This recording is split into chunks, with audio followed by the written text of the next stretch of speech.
देखे तो properties of electric charge, विद्युत आवेश के गुण में हमने 3 प्रॉपर्टी विद्युत आवेश का बता दिया है।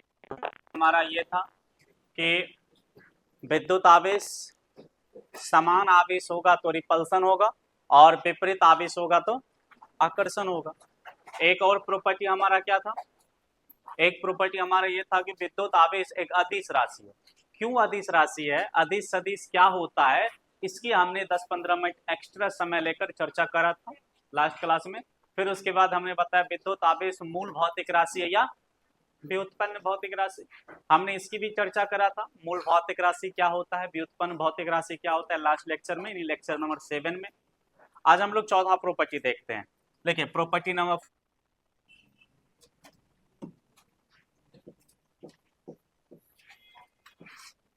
विद्युत आवेश का नेक्स्ट प्रॉपर्टी देखिए।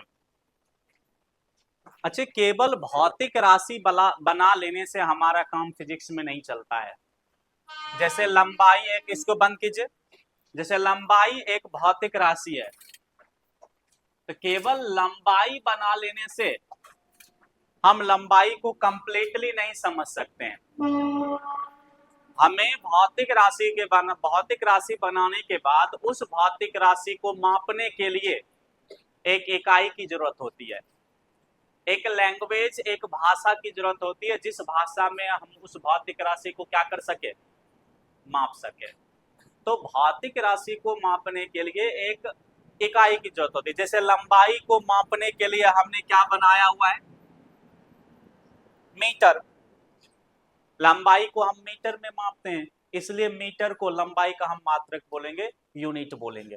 लंबाई का और भी मात्रक हमने बनाया हुआ है, फीट बनाया हुआ है। अपने अपने सहूलियत के हिसाब से हम यूनिट बना लेते हैं। फीट हमने बनाया, लंबाई को हम लोग सेंटीमीटर में भी मापते हैं। ये सारे यूनिट कहलाएंगे, मात्रक कहलाएंगे किसका, लंबाई का। तो एक भौतिक राशि का बहुत सारे यूनिट हो सकता है, लेकिन भौतिक राशि का हमें एक यूनिट चाहिए कम से कम भौतिक राशि को मापने के लिए। उसी तरह विद्युत आवेश भी एक भौतिक राशि है, इसको भी हमें मापना है। तो विद्युत आवेश को किस यूनिट में मापा जाता है, तो विद्युत आवेश को मापने के लिए कौन सा यूनिट हम लोग यूज करेंगे, सुनिए अभी मैं बता रहा हूं इसको। विद्युत आवेश का फॉर्मूला मालूम है आपको, अरे खिसक जोन उधर गलत क्लास में आकर बैठ गई है, अभी ये वो थपराए, यहाँ 4 को बैठा हुआ था, अब यहाँ बैठ गई, अब जो आया ना उधर से उसको बोल रहा है उधर से जाओ।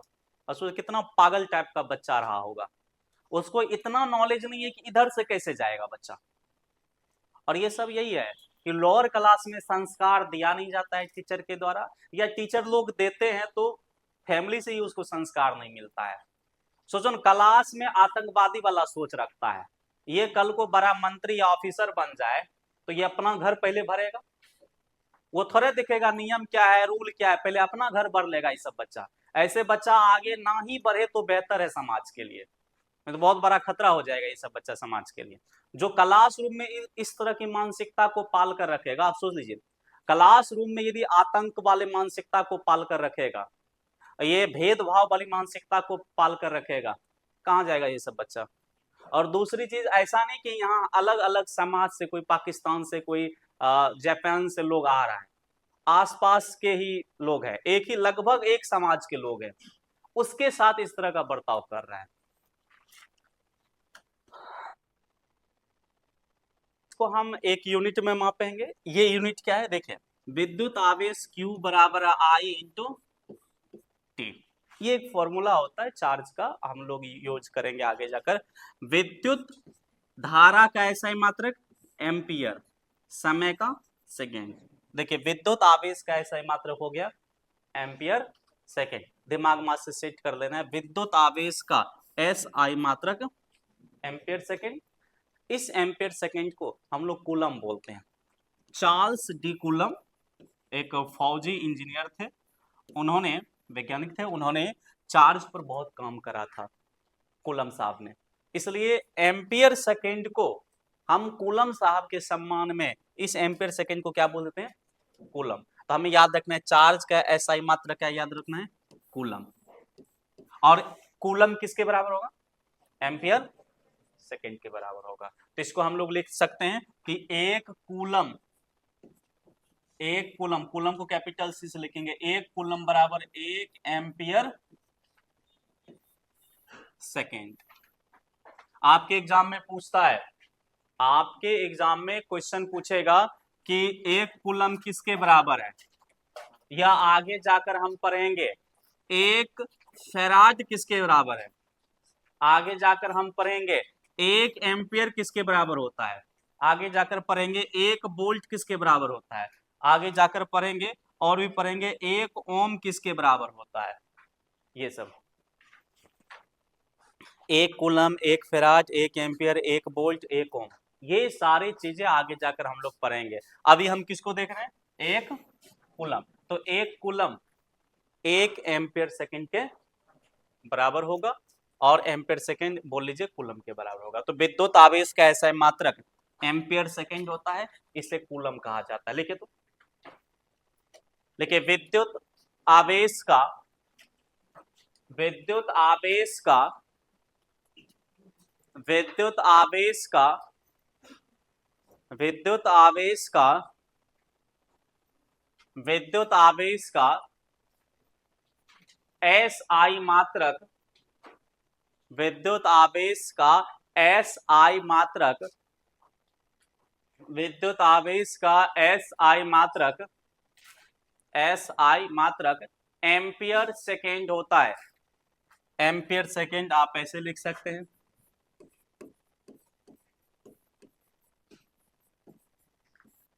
Ampere second, AS ampere second होता है। विद्युत आवेश का SI मात्रक एम्पियर सेकेंड होता है, एम्पियर सेकेंड होता है। इसे इसे इसे कूलम कहा जाता है, कूलम, COULOMB, इसे कूलम कहा जाता है, ब्रैकेट में कैपिटल C, इसे कूलम कहा जाता है, इसे कूलम कहा जाता है, इसे कूलम कहा जाता है, कूलम कहा जाता है। और उसके नीचे ये लिख लीजिए, एक कूलम बराबर 1 एम्पियर सेकेंड, एक कूलम बराबर 1 एम्पियर सेकेंड, एक कूलम बराबर 1 एम्पियर सेकेंड, एक कूलम बराबर 1 एम्पियर सेकेंड। चलिए थोड़ा और इसको आप एनालिसिस करें।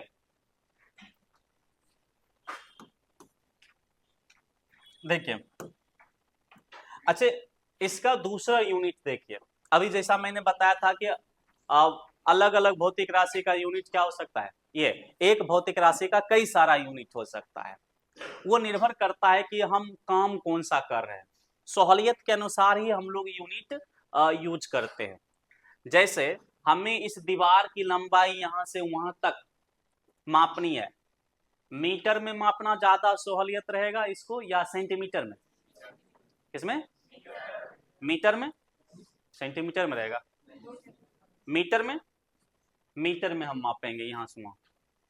ये 1 मीटर इतना होता है लगभग, इतना इतना, यदि 10 बार आया तो कितना मीटर? 10 मीटर। तो इसकी लंबाई कितना हो गया?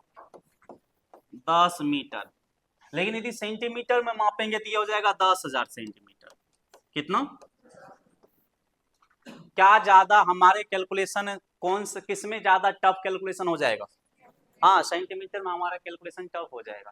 तो यूनिट हम अपने सहूलियत के हिसाब से मापते हैं। मान लीजिए अब यहां से पटना की दूरी मापना है, क्या मीटर में मापे? नहीं, मीटर भी अब टफ हो जाएगा हमारे लिए। किस में मापते हैं? किलोमीटर में, कि 200 किलोमीटर है, ये देखिए। लेकिन इसी को यदि मीटर में मापे तो 200 पर कितना जीरो? 3 जीरो, कितना लाख? 2 लाख मीटर बोलना आसान है या 200 किलोमीटर? तो हम अपनी काम के हिसाब से, सहूलियत के हिसाब से यूनिट क्या करते हैं, यूज करते हैं, जो फिट आता है उसमें, जो यूनिट उसमें क्या आता है, फिट आता है। कपड़ा का काम है शरीर को ढकना, तो इसका मतलब ये नहीं कि दादाजी का कपड़ा पोता को पहना दिया जाए, क्या हो जाएगा? बहुत ढीला हो जाएगा ना, इतना ढीला हो जाएगा कि फिर वो काम नहीं कर पाएगा। यूनिट में भी यही है, जिस काम के लिए जो यूनिट हमारा फिट बैठता है, जिसको हम आसानी से समझ पाते हैं, वही यूनिट हम क्या करते हैं, यूज करते हैं। विद्युत आवेश का एक मात्रक हमने क्या यूज करा? कूलम। इसका और भी यूनिट हो सकता है, जैसे ये देखिए, करंट के जगह मैं करंट के जगह एम्पियर यूनिट रखता हूं, और ये टाइम, टाइम का यूनिट सेकेंड होता है, टाइम का और भी यूनिट होता है मिनट, घंटा। घंटा किसका मात्रक है? समय का। घंटा भी समय का मात्रक है, तो यहां पर समय का मात्रक में क्या यूज कर लेता हूं? घंटा। देखिए क्या हो गया, एम्पियर। तो एम्पियर घंटा भी किसका मात्रक? एम्पियर घंटा भी आवेश का मात्रक होगा। बस ऐसा ही मात्रक नहीं होगा। एसआई शब्द का क्या मतलब होता है, 11th में आपने पढ़ा हुआ है। एम्पियर घंटा किसका यूनिट हो जाएगा? चार्ज का हो जाएगा। कूलम भी चार्ज का यूनिट हो जाएगा। अब ये जो कूलम है और ये जो एम्पियर घंटा है, ये क्या है? कूलम एसआई मात्रक है, और एम्पियर घंटा ये कॉमर्शियल मात्रक है हमारा। कॉमर्शियल मात्रक का मतलब जो हम अपने बोलचाल की भाषा में यूज करते हैं, उसको हम लोग कॉमर्शियल मात्रक कहेंगे, या व्यापार के लिए जिस मात्रक को हम क्या करते हैं, यूज करते हैं, वो हमारा कॉमर्शियल मात्रक हो जाएगा। तो एम्पियर घंटा विद्युत आवेश का कॉमर्शियल यूनिट हो जाएगा, कॉमर्शियल मात्रक हो जाएगा। अब एक एम्पियर घंटा में कितना होगा? तो देखिए, एम्पियर घंटा, एक एम्पियर, और घंटा, घंटा को मैं सेकंड में बदलना चाहता हूं। एक घंटा में कितने सेकंड? 3600 होता है ना, 60 सेकंड नहीं, आप इसको सुधार करें। एक घंटा में 3600 सेकंड, एक घंटा में 60 मिनट होता है, मैं सेकंड में पूछ रहा हूं, तो एक घंटा में 3600 सेकंड। तो इस घंटा को मैं 3600 लिख देता हूं, 3600 सेकंड। तो ये हो गया 1 गुना 3600, 3600, और एम्पियर सेकंड, एम्पियर सेकंड, और 3600 एम्पियर सेकंड को हमने क्या बोला? कूलम। ये देखिए, तो एक एम्पियर घंटा में कितना कूलम? 3600 कूलम। इसको याद रखना है, एक एम्पियर घंटा में, एक एम्पियर घंटा बराबर 3600 कूलम। ये रिलेशन आपको याद होना चाहिए। कौन बड़ा है, कूलम बड़ा है या एम्पियर घंटा बड़ा है? दोनों यूनिट है किसका? चार्ज का। एम्पियर घंटा भी और कूलम भी। तो कूलम बड़ा है या एम्पियर घंटा बड़ा है? कौन बड़ा है? शर्म नहीं लग रहा है बराबर बोल रहे हो आप? इसको देखकर बोल रहे हो बराबर? ये तो बराबर तब होगा जब मैं 3600 कूलम और 1 एम्पियर घंटा बोलूंगा। मैं पूछूंगा 3600 कूलम और 1 एम्पियर घंटा में कौन बड़ा छोटा है, तो आप क्या बोलेंगे? बराबर है। मैं तो ये नहीं पूछ रहा हूं, मैं तो संख्या बोल ही नहीं रहा हूं, मैं केवल क्या बोल रहा हूं, यूनिट। कूलम और एम्पियर घंटा कौन बड़ा है? इतना तो नॉलेज रहना चाहिए मैथमेटिक्स का। एक एम्पियर घंटा में 3600 कूलम होता है, नहीं 3600 कूलम को मिलाएंगे तब किसके बराबर है? तो कौन बड़ा हुआ? एक एम्पियर घंटा बड़ा हुआ ना। चार आदमी को जोड़ेंगे तब मेरे लंबाई के बराबर होगा, तो इसका मतलब मैं प्रत्येक आदमी से क्या हूं? बड़ा हूं। 3600 कूलम को मिलाएंगे तब एक एम्पियर घंटा के बराबर होगा, यानी एक एम्पियर घंटा कूलम से बड़ा है, कितना गुना? 3600 गुना बड़ा है। तो विद्युत आवेश का कूलम छोटा यूनिट है और एम्पियर घंटा बड़ा यूनिट है। जब बड़े स्तर पर चार्ज का हम व्यवहार करेंगे तो किसका यूज करेंगे? एम्पियर घंटा का हम लोग यूज करते हैं, जब बड़े स्तर पर चार्ज से हम लोग व्यवहार करते हैं। तो एम्पियर घंटा 3600 कूलम के बराबर होगा, और बड़ा है, 3600 गुना बड़ा है एम्पियर घंटा। जैसे आप दुकान पर जाते हो, कभी कभी आपको आपके घर में इन्वर्टर लगाना है, इन्वर्टर वाला सिस्टम आता है ना, इन्वर्टर और इन्वर्टर वाला बैटरी आप लगाना चाहते हैं। आप दुकान पर जाते हैं तो बहुत सारा बैटरी जो वहां पर आपको दिखता है, कभी देखे हो इन्वर्टर वाला बैटरी? उस पर क्या लिखा रहता है, ये आपने कभी गेस किया, ध्यान दिया आपने? उस पर लिखा रहेगा 80 एम्पियर घंटा एच, या 120 एम्पियर घंटा, या 150 एम्पियर घंटा। या 200 एम्पियर घंटा या 220 एम्पियर घंटा या 250 एम्पियर घंटा। ये जो बैटरी पर लिखा रहता है AH, ये बैटरी के कौन से राशि को बताता है? चार्ज को, क्योंकि एम्पियर घंटा किसका यूनिट है? चार्ज का यूनिट है। ये चार्ज को बताता है कि इस बैटरी के पास कितना चार्ज है, 200 एम्पियर घंटा चार्ज है। और कूलम में बोलना चाहते हैं तो एम्पियर घंटा 200 को किससे गुना कर देंगे? 3600 से, ये कूलम में आ जाएगा हमारा। तो बैटरी पर जो लिखा रहता है ना, वो चार्ज को बताता है। एम्पियर घंटा कॉमर्शियल यूनिट वहां पर लिखा रहता है, कूलम वहां पर नहीं लिखा हुआ रहता है। अब आइए, मैं थोड़ा सा चैप्टर 3 का या 10वीं में आपने पढ़ा होगा उसका थोड़ा सा मैं एक कंसेप्ट लाता हूं। पावर बराबर फॉर्मूला क्या होता है? वोल्टेज इंटू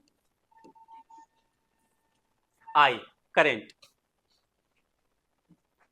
वोल्टेज को किससे गुना कर दीजिए? करंट से गुना कर दीजिए। ये हमें क्या दे देता है? पावर देता है। किसका पावर? सर्किट का। जो आपके घर में लोड है, कितना का लोड है आपके घर में, कितना पावर आपके घर में, कितना पावर का मशीन लगा हुआ है। देखिए, पावर आप ऐसे भी कैलकुलेट कर सकते हैं, जैसे ये बल्ब है 40 वाट का है, ये पंखा है 100 वाट का है, ये टीवी है 200 वाट का है। हर एक मशीन पर उसका पावर क्या रहता है? लिखा हुआ रहता है। वो हमारा पहले से फिक्स पावर होता है, जब कंपनी वाला बनाता है वो रेटेड पावर उसका होता है। ये हो गया पावर, यानी लोड, आपके घर में कितना लोड है। ये हो गया वोल्टेज, और ये हो गया करंट। यहां पर एक और चीज आता है, रेसिस्टेंस के लिए यहां पर कॉस पाई आएगा, उसको पावर फैक्टर बोलेंगे, लेकिन मैं उसको अभी नहीं बता रहा हूं, वो 7वां चैप्टर में देखेंगे। बस एक मोटा मोटी तौर पर मैं बता रहा हूं, पावर बराबर वोल्टेज इंटू करंट। पावर बराबर वोल्टेज, और करंट के जगह मैं क्या लिख दूं? देखिए, अभी आपने पढ़ा Q बराबर क्या होता है? IT। तो I बराबर क्या होगा? Q बटा T।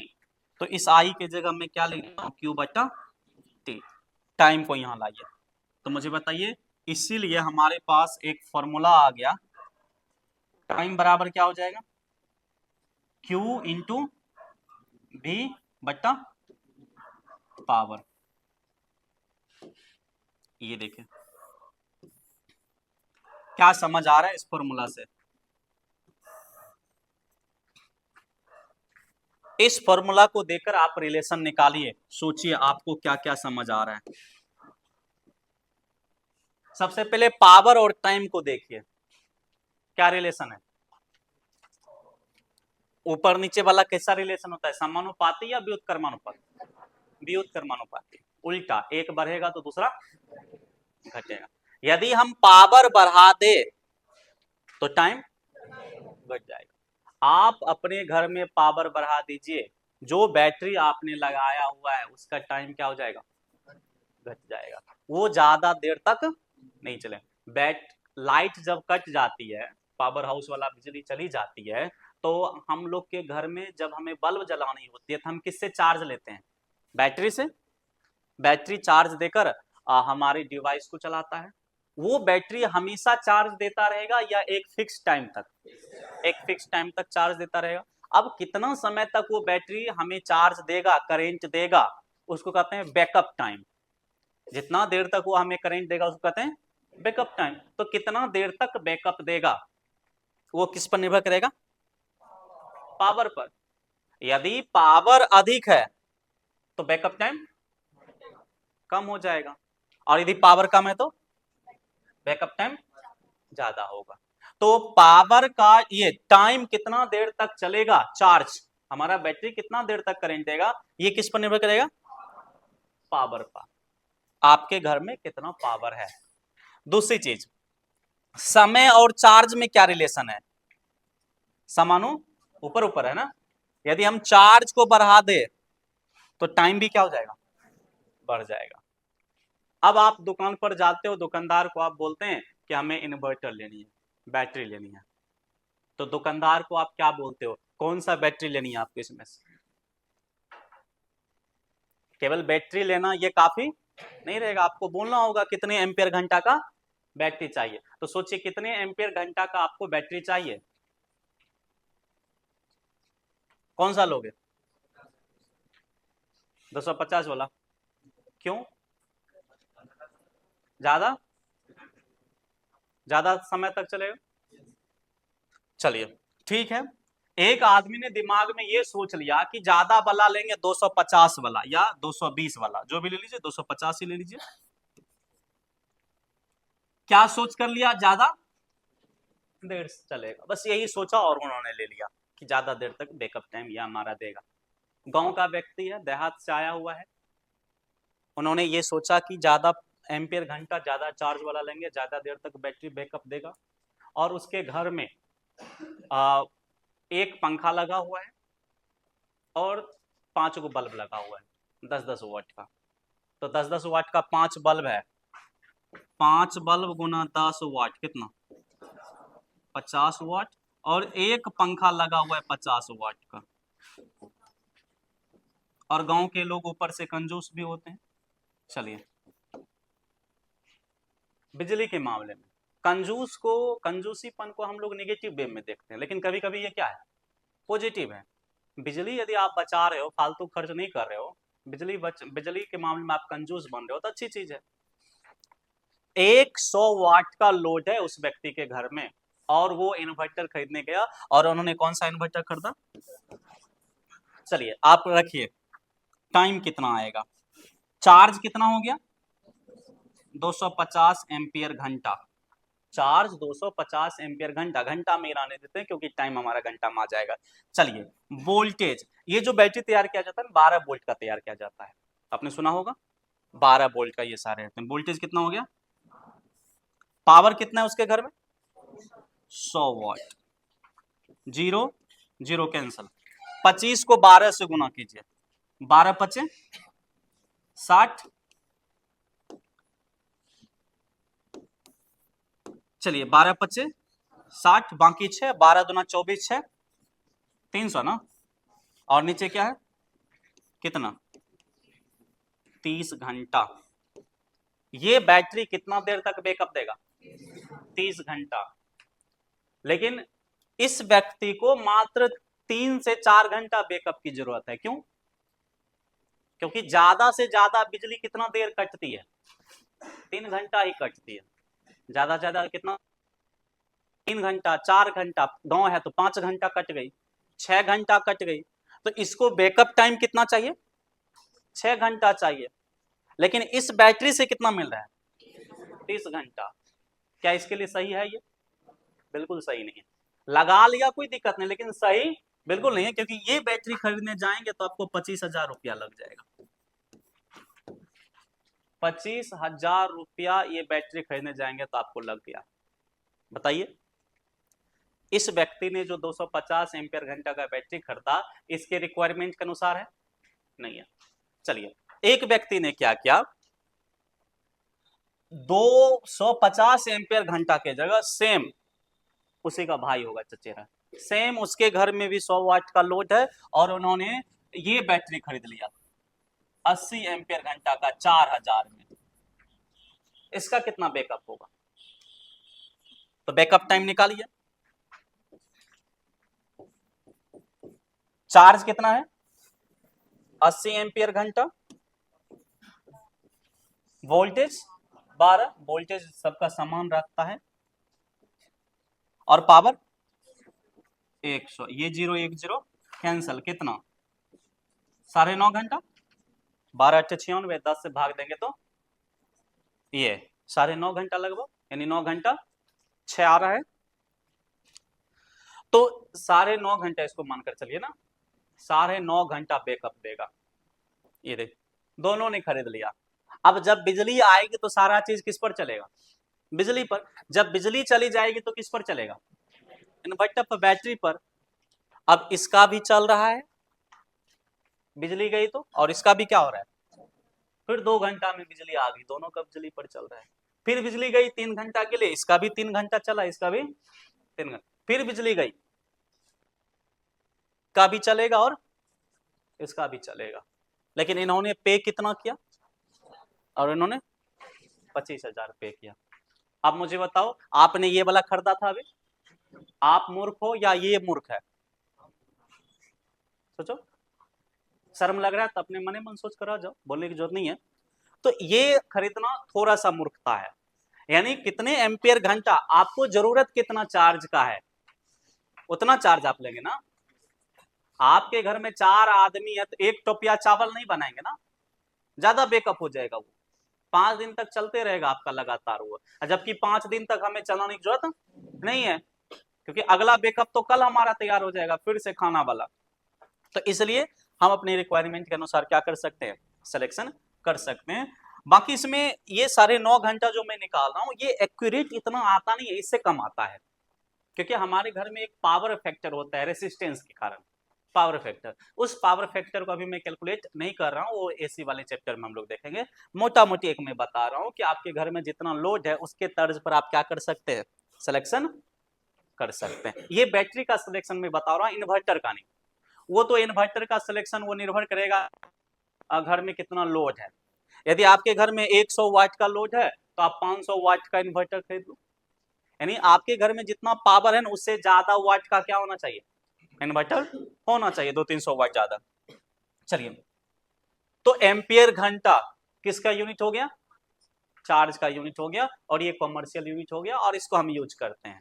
एक तो जब इन्वर्टर का बैटरी खरीदने जाते हैं उसमें एम्पियर घंटा में चार्ज रहता है, या फिर जब आप मोबाइल खरीदने जाते हो, मोबाइल खरीदने जब आप जाते हैं ना तो दुकानदार आपको 2 चीजों पर ज्यादा फोकस करता है। और मुझे बताइए वो 2 चीजें क्या है। एक तो मोबाइल के कैमरा पर, क्योंकि हर एक आदमी चाहता है थोड़ा सुंदर फोटो आ जाए, सुंदर फोटो आ जाए, भले दिमाग कुछ भी हो, फोटो में दिमाग नहीं है दिखता ना। और दूसरा, एक तो मोबाइल के कैमरा के बारे में बता दिया दुकानदार ने, इतना मेगापिक्सल का है, जबरदस्त इसमें एरिया कवर होता है, या बहुत ज्यादा अच्छा क्लियर इमेज ये कवर करता है, कैप्चर करता है। दूसरा उन्होंने क्या बताया, बैटरी के बारे में। 2 चीज आप भी देखते हो कि बैटरी कितना कैपेसिटी का है और इसका कैमरा क्या है। तो बैटरी के बारे में दुकानदार आपको बोला कि ये मोबाइल जो है 6000 mAh, AH वही हमारा एम्पियर घंटा है, और ये मिली एम्पियर घंटा। मिली का मतलब होता है 1000 गुना कम, तो एम्पियर घंटा का 1000 गुना क्या कर देंगे, कम कर देंगे, उसी को क्या कहेंगे, मिली एम्पियर घंटा। एम्पियर घंटा में 1000 गुना क्या कर दो आप, कम कर दो। तो चला देखिए तो इसको, ये कितना है 6000 मिली एम्पियर घंटा, एम्पियर घंटा में कितना कम कर देंगे, एम्पियर घंटा में कितना कम कर देंगे, 1000। देखिए 1 बट्टा एम्पियर घंटा की जगह एम्पियर घंटा है, मिली की जगह हमने क्या लिख दिया, 1/1000। मिली का मतलब ही होता है 1000 गुना कम। आपने पढ़ा है ना 1 मिलीमीटर कितना होता है, 1/1000 मीटर। यानी 1 मीटर में किससे भाग दे दीजिए, 1000 से, जो आएगा उसको क्या बोलते हैं, 1 मिलीमीटर। ये सभी यूनिट आपने 11th में पढ़ा होगा।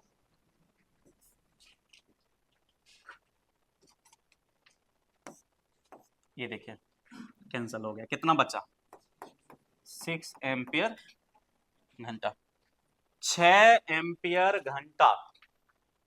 यदि एक मोबाइल का बैटरी 6000 mAh का है तो एम्पियर घंटा में कितना हुआ। एक मोबाइल और है, ये पहला मोबाइल, एक दूसरा मोबाइल दुकानदार बोलता है इसका बैटरी 5500 mAh का, इतना ही का होता है ना आजकल लगभग, कितना हो जाएगा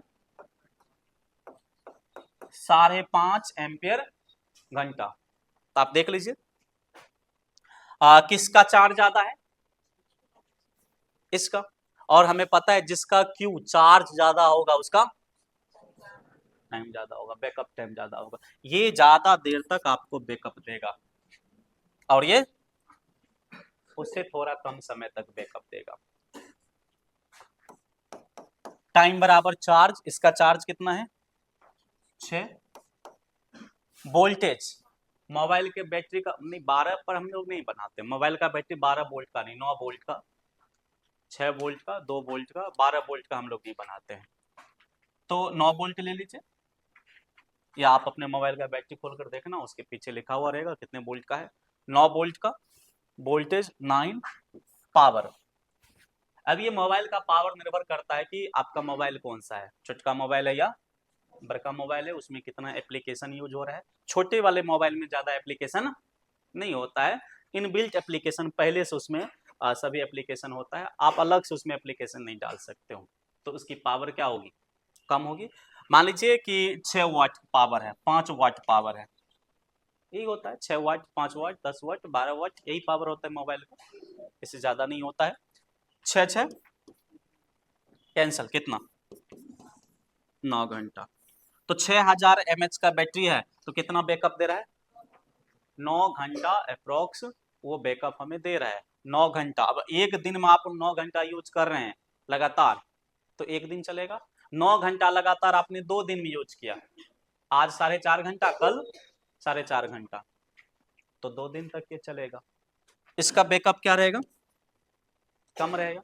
ये जो मोबाइल खरीदने जाते हैं हम लोग बोलते हैं इतना mAh का बैटरी है, ये mAh क्या बताता है, ये चार्ज के बारे में बताता है कि आपका मोबाइल उस बैटरी से चार्ज ले रहा है और वर्क कर रहा है। कितना देर तक वर्क करेगा ये निर्भर करेगा उस बैटरी में कितना चार्ज है, कितना चार्ज इसमें है। यदि ज्यादा चार्ज है बैटरी के पास तो ज्यादा देर तक वो बैकअप दे सकता है। तो कितना यूनिट यहाँ पर हो गया, एक तो यूनिट अभी शुरू में हमने क्या देखा, कूलम। एक यूनिट शुरू में अभी हमने क्या देखा, कूलम देखा, कूलम विद्युत आवेश का यूनिट हो गया। और एक यूनिट क्या हो गया, एम्पियर घंटा। और एम्पियर घंटा का ही छोटा सा यूनिट क्या है, मिली एम्पियर घंटा, mAh। यदि आपको ये बोल दे 6000 mAh बोले और 6 एम्पियर घंटा बोले, आप कहेंगे कि ये वाला मोबाइल दे दीजिए मुझे, ये लगेगा कम पावर का बैटरी है, जबकि यूनिट दोनों का क्या है, सेम है, यूनिट दोनों का सेम है। मैं बोलूंगा 1 रुपया मैं दूंगा, या मैं बोलूंगा 100 पैसा दूंगा। ये देखिए 1 रुपये में 100 पैसा ही होता है ना। ये देखिए आप क्या लोगे, 1 रुपया लोगे या 100 पैसा लोगे, तो आप क्या करोगे, इसको देखकर कहोगे ये ज्यादा है, इसको ले लेते हैं, ज्यादा है। ये संख्या को देखकर हम कभी भी ये डिसाइड नहीं करेंगे कि वो बड़ा है, संख्या को देखकर हम डिसाइड नहीं करेंगे। और तब जब अलग अलग यूनिट होगा दोनों संख्या के बाद, सेम यूनिट होगा तब कोई बात नहीं, तब किसको देखकर डिसाइड करेंगे। लेकिन यदि यूनिट अलग अलग है तो हम तुरंत डिसाइड नहीं कर सकते कि जिसकी संख्या ज्यादा है वो क्या होगा, बड़ा ही होगा। वो हम लोग वहां पर देखते हैं, दोनों यूनिट के बारे में हमें जानकारी है तो हम डिसाइड करेंगे उसके आधार पर। इतना बताने की हमें जरूरत है नहीं, मैं थोड़ा ज्यादा गहराई में जा रहा हूँ। बस मुझे ये बताना है कि विद्युत आवेश का यूनिट क्या होता है, कूलम होता है, और एक यूनिट क्या होगा, एम्पियर घंटा हो जाएगा, एम्पियर घंटा हो जाएगा। अच्छा इस एम्पियर घंटा देखिए, आपने यहाँ पर समय का क्या लिखा, घंटा, क्या समय का हम लोग मिनट लिख सकते हैं, लिख सकते हैं, तो एम्पियर मिनट। क्या समय का हम दिन लिख सकते हैं, लिख सकते हैं। सप्ताह, दिन, महीना, साल, शताब्दी, दशक, ये सब किसका मात्रक है, समय का मात्रक है। ये नहीं समझना है कि समय का मात्रक सेकेंड होगा या मिनट होगा या घंटा, इतना ही तक होगा, नहीं। महीना भी किसका यूनिट है, समय का यूनिट है। ईयर्स भी किसका यूनिट है, समय का। आपके दिमाग में आएगा जब समय का यूनिट सेकेंड है ही तो साल क्यों बनाया गया। अभी तुरंत मैंने बताया था कि यूनिट हम अपने सहूलियत के, आपसे पूछा जाए आपका बर्थडे क्या है, तो आपसे क्या पूछा जा रहा है, समय, कि जब से आप जन्म लिए तब से अभी तक कितना समय बीत चुका है, क्या उसको सेकंड में बताएंगे आप।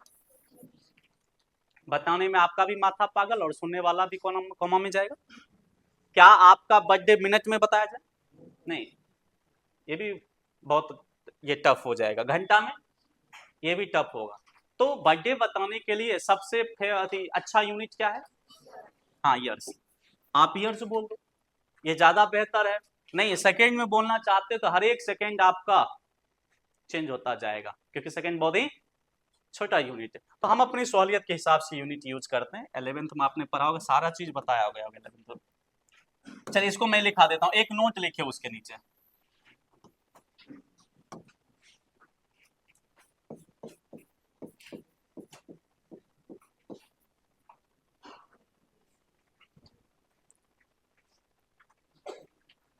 दिक्कत होती है ना, बच्चा को बता दिया गया कि 1 मीटर में 100 सेंटीमीटर। आप थोड़ा सा बच्चा को ये बताओ कि सेंटीमीटर हमने बनाया क्यों, सेंटीमीटर हमने क्यों बनाया, क्यों बनाया? क्योंकि मीटर से हम सारा काम नहीं कर सकते हैं। मैं बोलूंगा इसकी लंबाई कितना मीटर है, अब मीटर इतना बड़ा है, इससे इसको मापेंगे, झोला हो जाएगा ना ये। 1 मीटर इतना बड़ा है और इतना बड़ा चीज से इसको मापेंगे तो क्या होगा, यूनिट बड़ा हो गया और जिसको माप रहे हैं वो छोटा हो गया। अब यदि उसी बड़ा यूनिट में इसको बोलेंगे तो पॉइंट में बोलना पड़ेगा, जो कि हमारे कैलकुलेशन को क्या कर देता है, टफ कर देता है। तो हमने क्या किया, 1 मीटर को 100 बराबर भाग में बांट लिया और एक टुकड़ा को उठाकर उसका क्या नाम रख दिया, सेंटीमीटर। अब ये सेंटीमीटर है, 1 2 3 4 5 6, कितना सेंटीमीटर? सुनने में अच्छा लगता है। अब यदि आगे जाकर हमें कन्वर्सन करने की जरूरत है तो हमें रिलेशन मालूम है, कन्वर्ट कर लेंगे। लेकिन बोल चाल के लिए 6 सेंटीमीटर आपको भी समझ आ रहा है, हमें भी समझ आ रहा है और बड़ा ही सहूलियत लग रहा है। हम अपने स्थिति के अनुसार क्या करते हैं, यूनिट बनाते हैं। अब जिसको सेंटीमीटर समझ नहीं आ रहा है, मीटर समझ नहीं आ रहा है, और गांव घर में खेत तो सबके पास होता है, मूर्ख के पास भी और पढ़े लिखे के पास भी। जो आदमी नहीं, मूर्ख का मतलब नेगेटिव नहीं लेना है, जो नहीं पढ़े हैं उसके पास भी और जो पढ़े हैं उसके पास भी। जो नहीं पढ़ा है मीटर, वो अपने खेत को कैसे मापेगा, खेत को वो कैसे मापेगा? तो उन्होंने अपना एक तरीका बनाया हुआ है गांव घर में, लग्गा से, कि 6.5 हाथ को हम एक लग्गा बोलेंगे, 6.5 हाथ को एक लग्गा। तो ये 6.5 हाथ है, तो ये एक लग्गा हो गया, ऐसे लंबाई, और एक लग्गा इधर चौड़ाई। ये देखिए, ये एक लग्गा और ये एक लग्गा, ये एक लग्गा है और ये भी क्या है, एक लग्गा है। इसको कहेंगे एक धूर, यही होता है ना, एक धूर हो गया, एक लग्गा लंबाई और एक लग्गा चौड़ाई, एक धूर।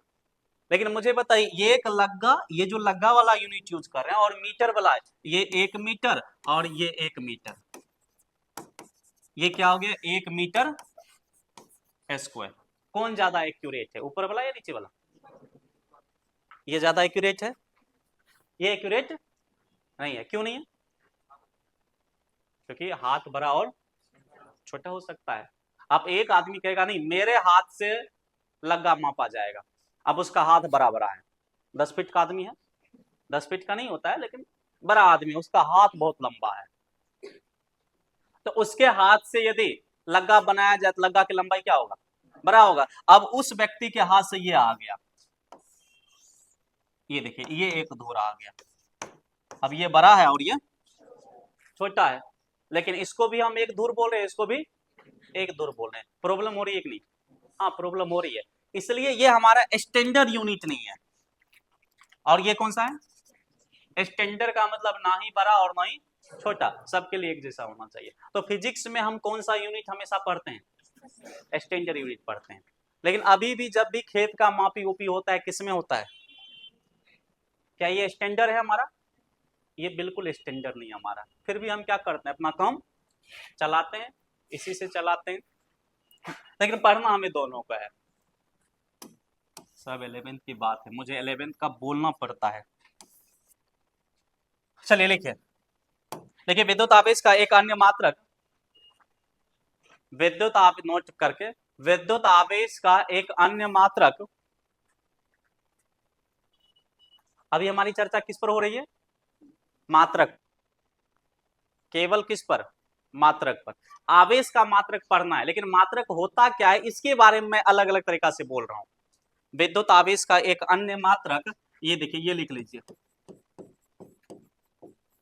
एम्पियर घंटा, 2 बार पूछा हुआ है, एम्पियर घंटा AH होता है, आपके एग्जाम में 2 बार पूछा हुआ है। ये विद्युत आवेश का एक अन्य मात्रक एम्पियर घंटा होता है। हम ऊर्जा या पावर शक्ति के साथ नहीं चले जाएंगे इसका आंसर बताने के लिए। और आप लिख लेंगे 1 एम्पियर घंटा बराबर 3600 कूलम,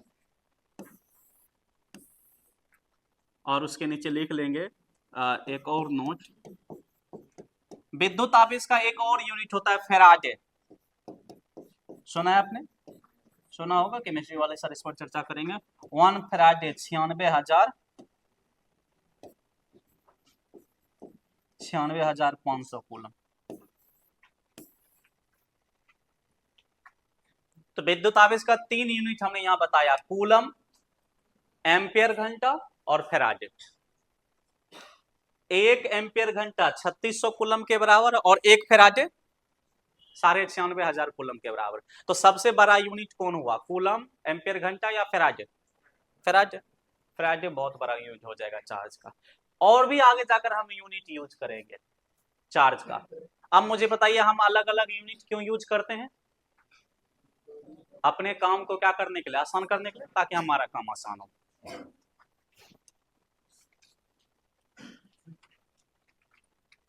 चले, ये पॉइंट नंबर हमारा कितना था, 4 था।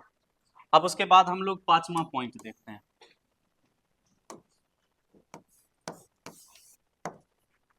बीमा। देखिए, लास्ट क्लास की एक बात मैं फिर से रिपीट करता हूं, और मैंने बोला था ये मास्टर की है बिहार बोर्ड में अच्छा मार्क्स लाने के लिए, बाकी और कंपटीशन में नहीं, उसमें तो न्यूमेरिकल हमें देखना पड़ेगा। हर एक भौतिक राशि का पहले हम क्या देखेंगे,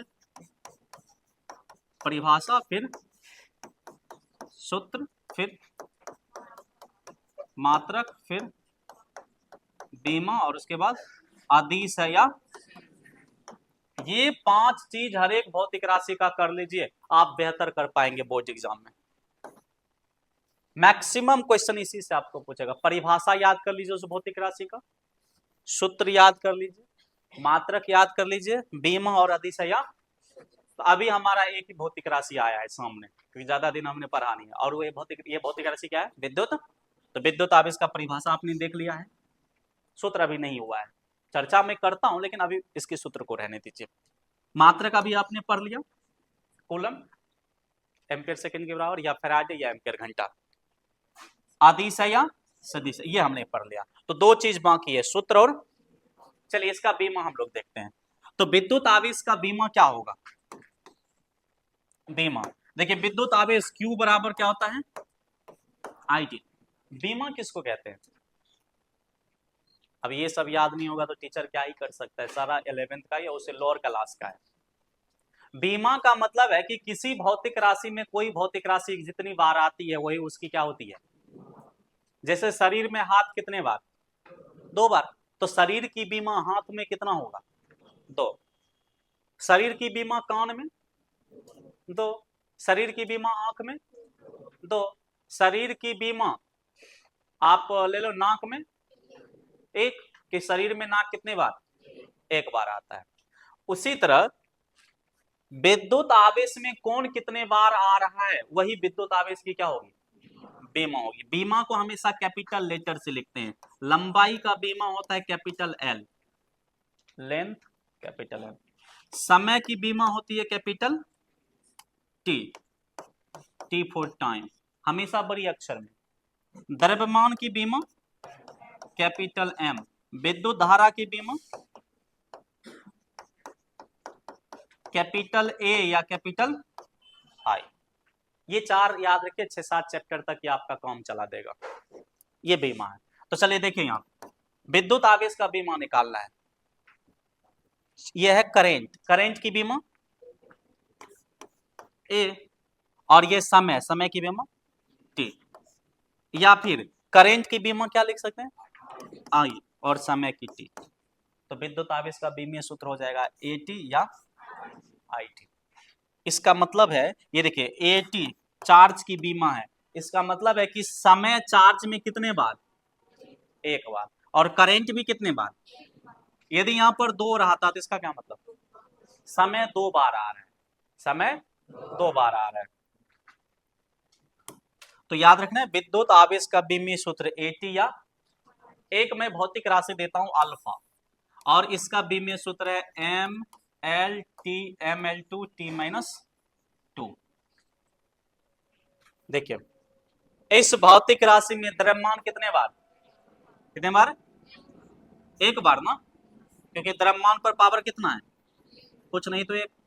तो इस भौतिक जो भी राशि हो इसमें द्रव्यमान कितने बार, लंबाई, समय, हाँ समय -2 का मतलब समय ऊपर नहीं, कहाँ है, नीचे है।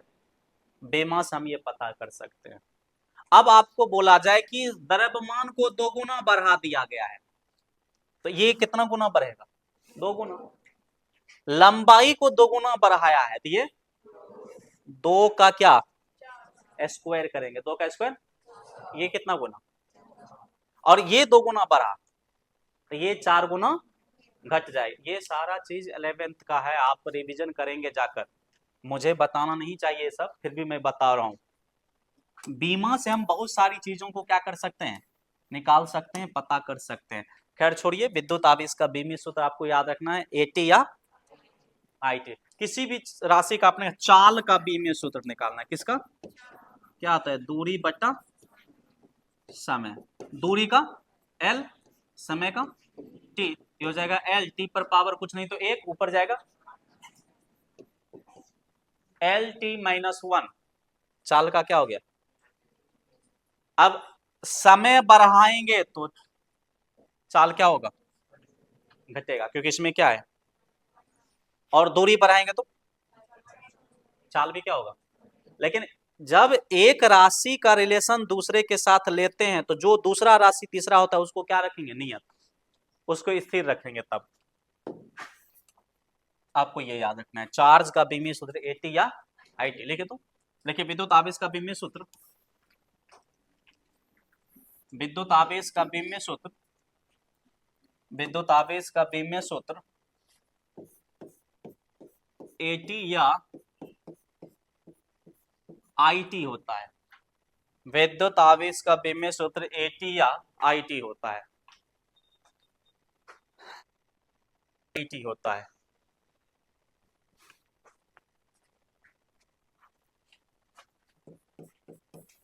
एटी या आईटी होता है।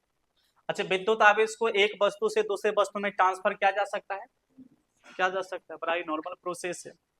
हम एक वस्तु से दूसरे वस्तु पर चार्ज को क्या कर सकते हैं, ट्रांसफर कर सकते हैं। लिखे तो कैसे करेंगे, ये चार्ज वस्तु है, ये उदासीन वस्तु है, इससे चार्ज इस पर कैसे देंगे, तार जोड़ देंगे, तार यूं जोड़ेंगे, ये उच्च विभव और ये, और चार्ज हमेशा उच्च विभव से निम्न। पानी को हम टंकी से अपने किचन तक क्या कर सकते हैं, ट्रांसफर कर सकते हैं। क्यों, क्योंकि वो हाई प्रेशर पर और हमारा किचन लो प्रेशर पर है।